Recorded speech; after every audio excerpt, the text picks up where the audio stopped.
Fala, nono ano, tudo bem? De volta aqui para mais uma semana de aula remota. Hoje a atividade 4, na página 12, funções químicas. Vamos lá então?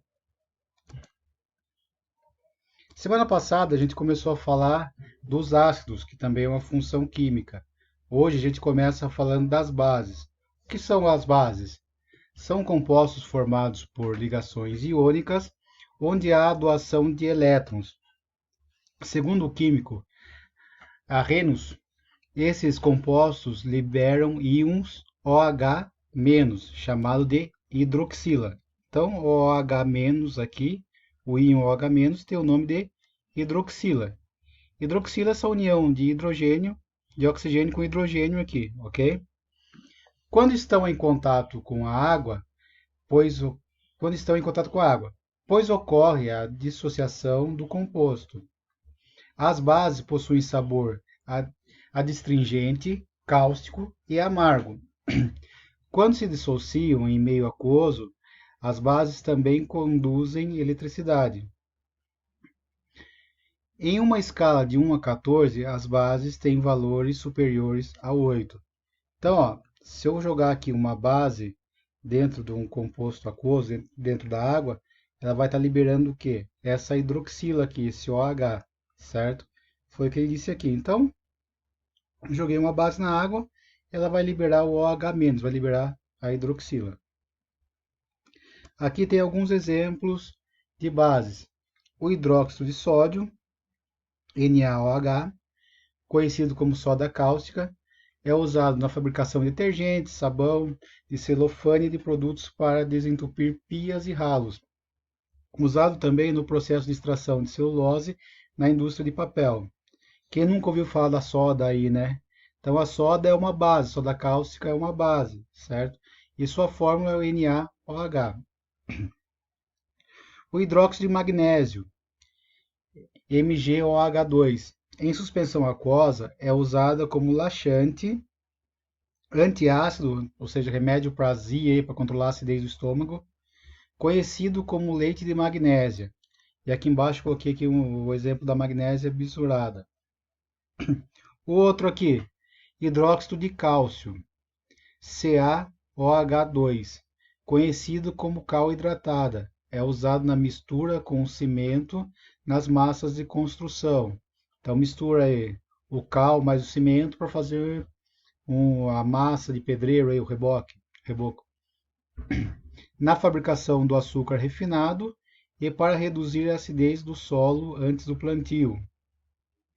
O hidróxido de amônio, NH4OH, conhecido como amoníaco, é usado em alguns produtos de limpeza, uma limpeza mais pesada, uma desinfecção mais pesada aí.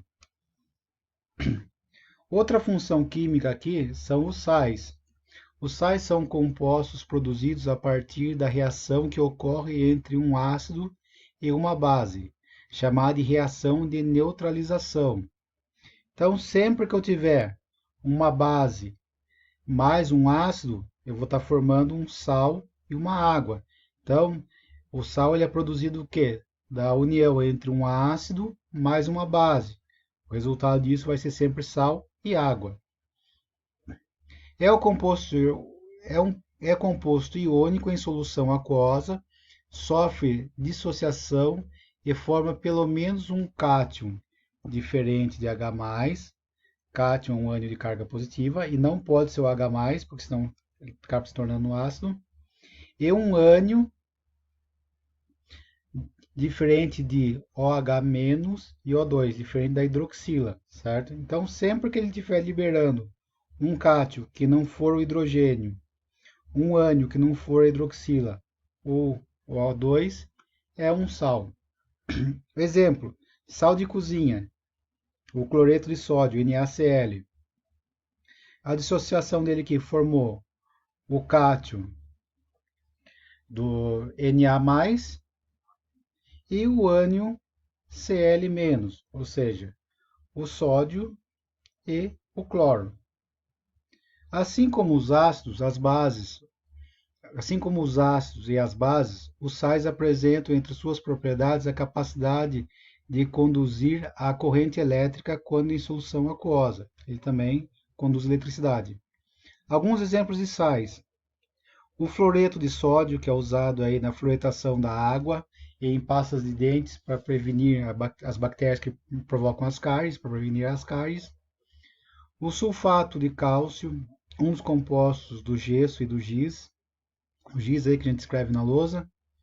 Bicarbonato de sódio, usado na fabricação do fermento químico aí do pó royal, medicinalmente usado como antiácido, um dos compostos dos talcos desodorantes. E aqui embaixo eu coloquei mais alguns exemplos de sais aí, ó. O nitrato de potássio, usado na fabricação de embutidos, né? Fabricação de salsichas, salame, mortadela.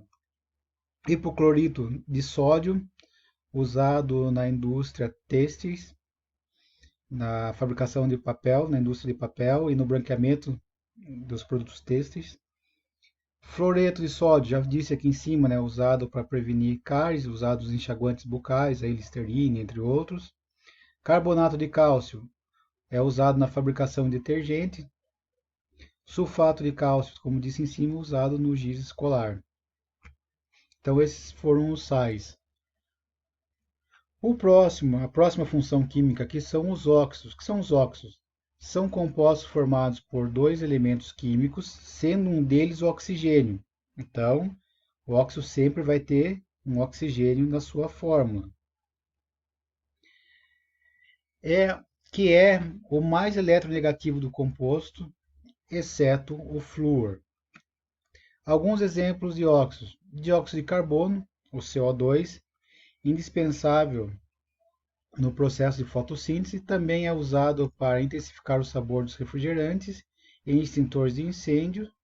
Em estado sólido é conhecido como gelo seco. Então, dióxido de carbono aqui é que as plantas usam no processo de fotossíntese.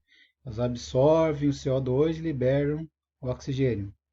Monóxido de carbono, CO, poluente da atmosfera, combina-se com a hemoglobina e pode levar à morte por asfixia.